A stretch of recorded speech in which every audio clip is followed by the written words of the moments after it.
오늘은 남유다 16대 왕 요시야 왕으로 남유다의 마지막 선한 왕이고 또 다윗의 길을 행했던 3대 성군에 들어가는 왕입니다. 오늘 1절 말씀에 보니까 요시야가 왕위에 오를 때 고작 8세였습니다. 초등학교 1학년의 매우 어린 나이에 왕위에 올랐다는 거죠. 왜냐하면 그의 아버지 아몬이 24세 젊은 나이에 반역으로 죽임을 당했기 때문입니다. 하나님 보시기에 악을 행하였던 아몬은 회개하지 않았기 때문에 2년밖에 통치하지 못하고 반역으로 죽임을 당한 것입니다. 그렇게 죽임을 당하는 중에도 하나님의 손길이 역사를 합니다. 33장 마지막 25절에 보니까 백성들이 아몬 왕을 반역한 사람들을 다 죽이고 그의 아들 요시야를 대신하여 왕으로 삼으니라 말합니다. 백성들이라고 되어 있지만 이들은 다윗 언약을 지키려는 의지를 가진 사람들을 의미합니다. 남유다는 반드시 다윗의 후손으로 이어져야 한다고 하는 강한 사명감을 가진 자들이 반역자들을 처형했다는 것이죠. 그리고 아몬의 아들 요시야가 어린 나이였지만 왕위에 오르도록 하였다는 것입니다. 이렇게 어린 나이에 왕위에 올랐으면 사실 나라를 다스리는 것이 거의 불가능에 가깝고 또 실수나 잘못이 많아야 정상일 텐데 놀랍게도 그에 대한 평가는 매우 좋습니다. 매우 좋은 정도가 아니죠. 최고의 평가를 받습니다. 34장 2절을 같이 읽겠습니다. 2절 여호와 보시기에 정직하게 행하여 그의 조상 다윗의 길로 걸으며 좌우로 치우치지 아니하고 아멘. 다윗의 길로 걸었다. 이 표현이 오직 세 사람만 받은 최고의 평가죠. 아사 왕, 히스기야 왕, 오늘 요시야 왕 3명만 받습니다. 그리고 좌우로 치우치지 아니하고 이 평가는 히스기야와 오늘 요시야 2명에게만 쓰인 것입니다. 최고의 왕 이제 1, 2등 안에 들은 것입니다.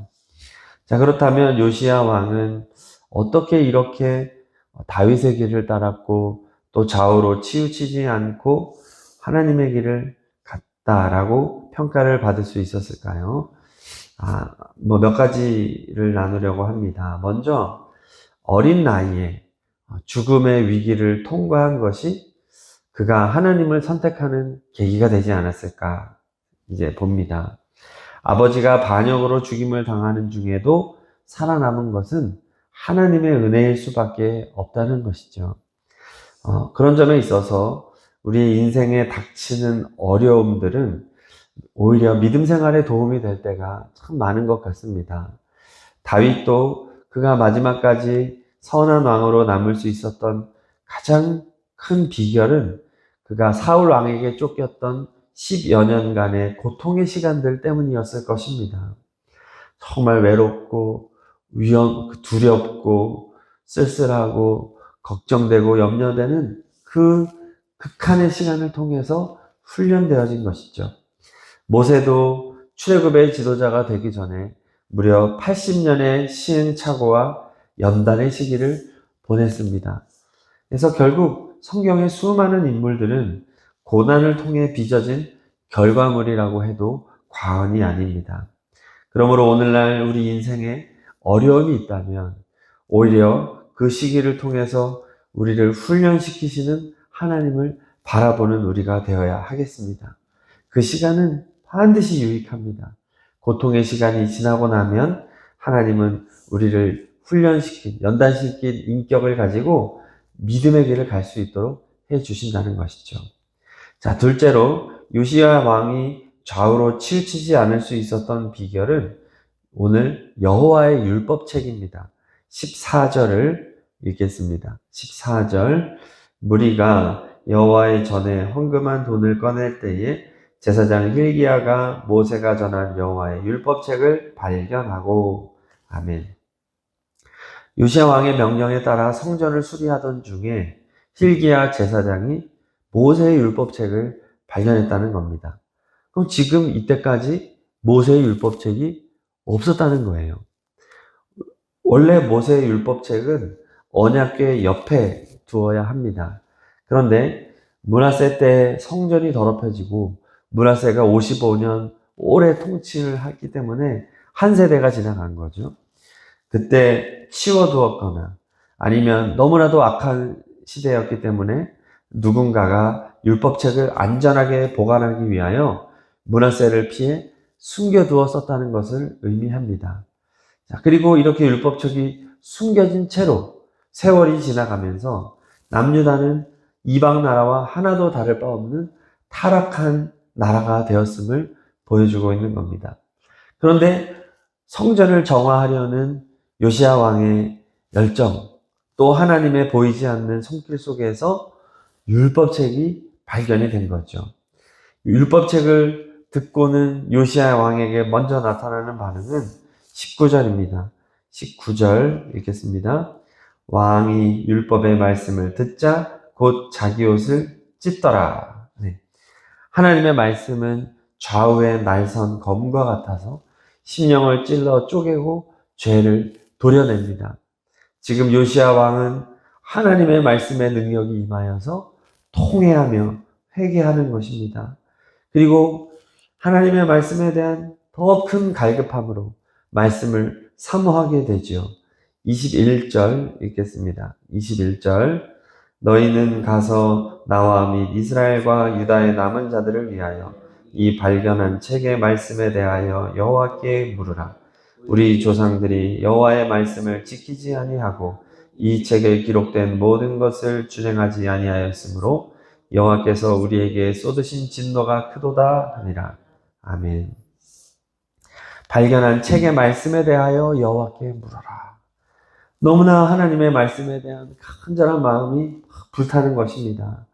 그래서 그 불타는 마음으로 선지자를 찾아와라 말을 합니다. 그 마음이 얼마나 급했는지 예루살렘에서 이제 찾게 되는데요. 22절 읽겠습니다. 22절 이에 히기야와 왕이 보낸 사람들이 여 선지자 훌다에게로 나아가니 그는 하스라의 손자 독핫의 아들로서 예복을 관리하는 살룸의 아내라. 예루살렘 둘째 구역에 살았더라. 그들에게 이 뜻을 전하매. 아멘. 예루살렘 둘째 구역은 히스기야 시대에 확장된 예루살렘 땅을 말하는 것입니다. 그곳에서 훌다라고 하는 여자 선지자를 불러왔다는 거예요. 여자 선지자는 매우 귀합니다. 얼마나 요시야 왕이 급박하게 간절하게 찾아오라고 했는지 가장 가까운 곳에 있는 여자 선지자라도 데려와라 말을 합니다. 그 말씀에 대한 갈급함이 왕의 영혼을 만족시키고 그로 인하여 신앙개혁을 이루고 그의 생애를 마칠 때까지 좌로나 우로나 치우치지 않았던 것입니다. 그렇습니다. 우리가 추구해야 할 모습은 바로 말씀 중심의 신앙입니다. 뭐니 해도 첫째는 말씀입니다. 말씀과 기도, 이제 신앙생활의 양날개라고 말을 하지만 1번은 말씀입니다. 말씀 없는 기도는 잘못된 기도이거든요. 그래서 뜨거운 기도도 너무 필요하고 찬양, 전도, 선교, 구제, 봉사 다 필요합니다. 다 열심히 해야 되겠지만 모든 것의 첫 번째는 말씀인 줄로 믿습니다. 말씀 신앙을 가지면 좌로나 우로나 치우치지 않는다는 것이죠. 요시야 왕이 율법책의 발견과 이 말씀에 사로잡혔기 때문에 끝까지 바른 길을 갈 수 있었다는 것입니다. 자, 마지막으로 요시야 왕이 좌우로 치우치지 않을 수 있었던 것은 하나님의 선택과 하나님의 약속입니다. 오늘 말씀을 보면 요시야는 율법책을 발견하기 전에 놀라운 개혁을 이미 많이 했습니다. 3절을 읽겠습니다. 앞으로 가셔서 34장 3절 읽겠습니다. 아직도 어렸을 때 곧 왕위에 있은 지 8년에 그의 조상 다윗의 하나님을 비로소 찾고 제12년에 유다와 예루살렘을 비로소 정결하게 하여 그 산당들과 아세라 목상들과 아로새긴 우상들과 부엄하던 우상들을 제거하여 버리며. 아멘. 그가 8세 이제 즉위를 하고 8년에 하나님을 찾았다. 그러니까 16세에 하나님을 찾게 되었다는 거예요. 자, 하나님 어떤 계기로 이렇게 찾게 되었는지는 나와 있지 않습니다. 아마도 당대에 있었던 선지자들을 통해서 찾았을 가능성이 높은데 하나님의 선택이었다는 것이죠. 그 다음에 제12년, 즉 20세의 젊은 나이에 우상들을 제거했다는 것입니다.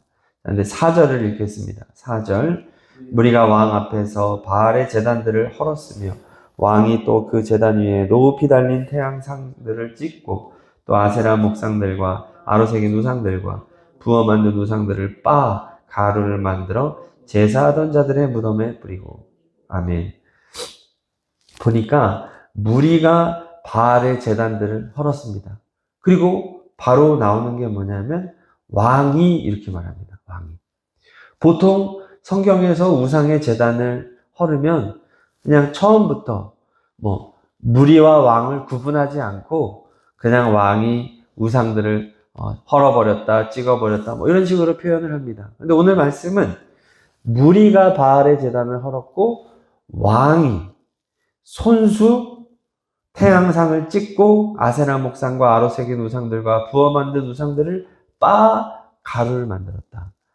왕이 이렇게 손수 나서서 우상들을 이렇게 찍고 심지어 빻았다는 거예요. 가루로 만들었다는 것입니다. 그러면 이게 엄청난 노동이 아닙니까? 전국을 돌아다니면서 왕이 친히 이렇게 어떻게 보면 도끼 들고 톱 들고 도끼 들고 찍어내고 잘라내고 부수고 했다는 것이죠. 엄청난 열정을 가지고 종교개혁을 단행했다는 것입니다. 우상을 빻아 가루로 만든 것은 모세 때 시내산에서 금송아지 우상을 빻았었죠.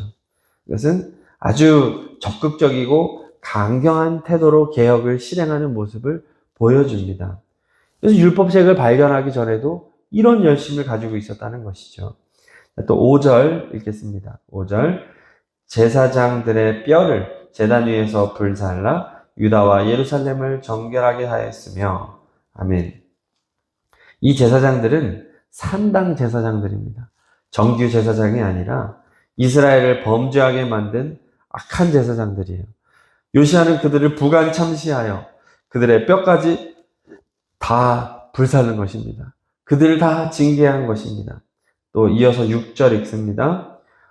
또 므낫세와 에브라임과 시므온과 납달리까지 사면 황폐한 성읍들에도 그렇게 행하여.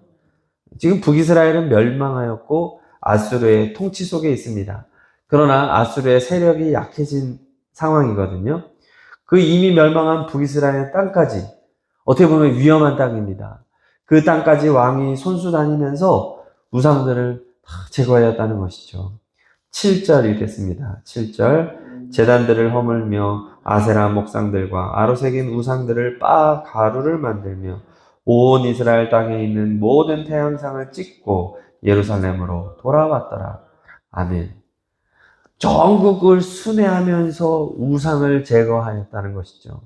율법을 발견한 후라면 이해가 되는데 지금 율법을 발견하기 전이라는 겁니다. 매우 놀라운 일이죠. 어떻게 이 일이 가능했을까? 이것은 하나님의 선택이에요. 열왕기상으로 한번 찾아보겠습니다. 열왕기상 13장 2절입니다. 537쪽 정도에 있습니다. 열왕기상 13장 2절 같이 봉독합니다. 하나님의 사람이 제단을 향하여 여호와의 말씀으로 외쳐 이르되 제단아 제단아 여호와께서 이와 같이 말씀하시기를 다윗의 집에 요시아라 이름하는 아들을 낳으리니 그가 내 위에 분향하는 산당 제사장을 내 위에서 제물로 바칠 것이요 또 사람의 뼈를 내 위에서 사르리라 하셨느니라 하고. 아멘. 지금 열왕기상 13장 2절은 북이스라엘 여로보암 때입니다. 남북이 지금 분단된 바로 그때예요. 지금 요시야 왕 300년 전의 상황입니다. 그때 하나님이 한 무명의 선지자를 통하여 예언하시는데 다윗의 집에 요시야라 이름하는 아들이 산당 제사장들을 제물로 바치고 사람의 뼈를 사를 것이다. 300년 전에 하나님께서 이때를 예언해 주신 것이죠. 결국 오늘 요시야 왕이 하나님의 말씀 중심으로 놀라운 종교개혁을 이루고 우상을 다 파괴하는, 그리고 그가 좌우로 치우치지 않은 왕이 됐다는 것은 전적으로 하나님의 약속에 있었다는 것입니다. 어떤 인간 요시야가 대단해서가 아니라는 것이죠. 이제 남유다는 요시야 이후에 급격히 몰락의 길을 걷고 곧 멸망합니다. 그러나 하나님은 이 남유다의 마지막에 요시야를 통해서 불을 확 지피면서 하나님의 언약의 위대함을 말해 주는 것이죠. 남유다가 아무리 약해진다고 할지라도 하나님은 언약을 반드시 지킬 것이라는 약속을 증명하여 주시는 것입니다. 결국 다윗의 왕관을 영원히 이어주겠다는 약속을 하나님은 지키셔서 예수 그리스도를 통하여 이 하나님의 언약을 성취하시지요. 세상이 아무리 약해지고 인간이 보기에 소망이 끊어지는 상황이 온다 할지라도, 또 요시야 때 율법책마저도 잃어버리는 그런 시대를 보냈음에도 불구하고 신실하신 하나님께서 요시야 왕의 마음에 감동을 주시고 율법을 발견하게 하여 주시고 이 백성과 나라를 깨끗하게 하여 주실 것이다. 그것은 예수님의 때에 성취될 것이다 라는 것을 오늘 보여주고 있는 것입니다. 오늘도 우리는 참으로 연약하고 부족합니다. 좀 염려되고 걱정되는 것이 참 많습니다. 그러나 우리가 예수 그리스도를 바라보며 말씀을 붙잡고 믿음으로 나아간다면 하나님께서는 언약의 말씀을 신실하게 이행하셔서 우리 교회와 가정에 놀라운 개혁과 부흥의 역사를 이루어 가실 줄로 믿습니다. 신실하신 하나님을 찬양하고 감사하며 기도하면 좋겠습니다.